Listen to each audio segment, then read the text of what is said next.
नमस्कार, आप देख रहे हैं एसपीएन 9 न्यूज़ और मैं हूं आपके साथ मनीष कुमार सैनी। महाराष्ट्र में नवंबर में विधानसभा का चुनाव होना है और देखा जाए तो उससे पहले जिस तरह से सियासी गलियारों में कहीं ना कहीं अब एनडीए और इंडिया गठबंधन के दलों के बीच सियासी खींचतान की चर्चाएं बनी हुई हैं, तो अब महाराष्ट्र में जब एमएनएस प्रमुख राज ठाकरे की रैली होती है तो बड़ी भीड़ जुटती है। मंच भव्य बनाया जाता है। उनके बोलने के अंदाज में शिवसेना के संस्थापक बाल ठाकरे की छवि लोगों को दिखने लगती है।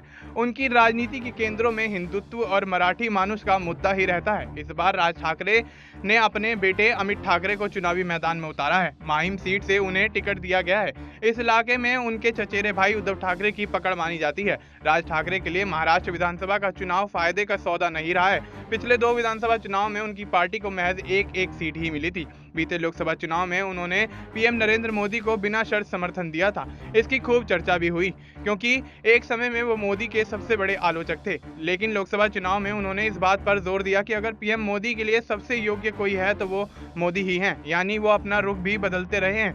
बीजेपी की सहयोगी शिवसेना ने भी उनके फैसले का स्वागत किया है। माना गया है कि विधानसभा चुनाव में राज ठाकरे एनडीए में शामिल हो सकते हैं, लेकिन उन्होंने अकेले लड़ने का फैसला किया है। राज ठाकरे ने दिल्ली में अमित शाह से भी मुलाकात की थी। कई बार वो सीएम एकनाथ शिंदे से भी मिलते हुए नजर आए थे, लेकिन एनडीए में वो शामिल नहीं हुए और अकेले ही चुनावी मैदान में उतरने का फैसला कर लिया।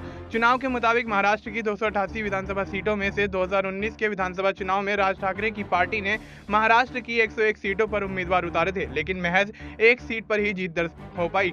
एमएनएस को 2.25% वोट ही मिले। 2014 में एमएनएस ने 219 सीटों पर उम्मीदवार उतारे थे, लेकिन उसमें से भी एक ही सीट पर जीतने में कामयाबी हासिल हो पाई। उस चुनाव में पार्टी को 3.15% वोट मिले थे।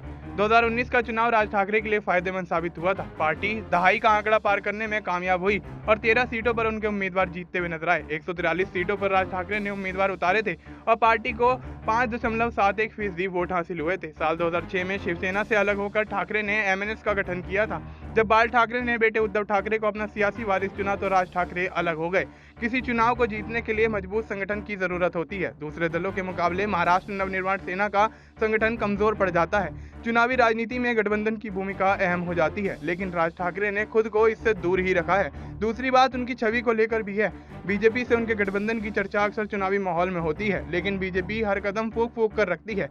उत्तर भारतीयों को लेकर महाराष्ट्र नवनिर्माण के रुख को लेकर कोई भी दल उनसे गठबंधन से पहले सोचने पर मजबूर हो जाता है। अब ऐसे में देखना ये होगा कि महाराष्ट्र में होने वाले विधानसभा चुनाव में एमएनएस और राज ठाकरे की क्या कुछ मुख्य भूमिका रहती हुई नजर आती है। फिलहाल आपको इस मुद्दे पर क्या कुछ लगता है, आप अपनी राय हमें कमेंट करके बता सकते हैं। बाकी देश और दुनिया से जुड़ी तमाम जानकारी के लिए आप देखते रहिए एसपीएन 9 न्यूज़।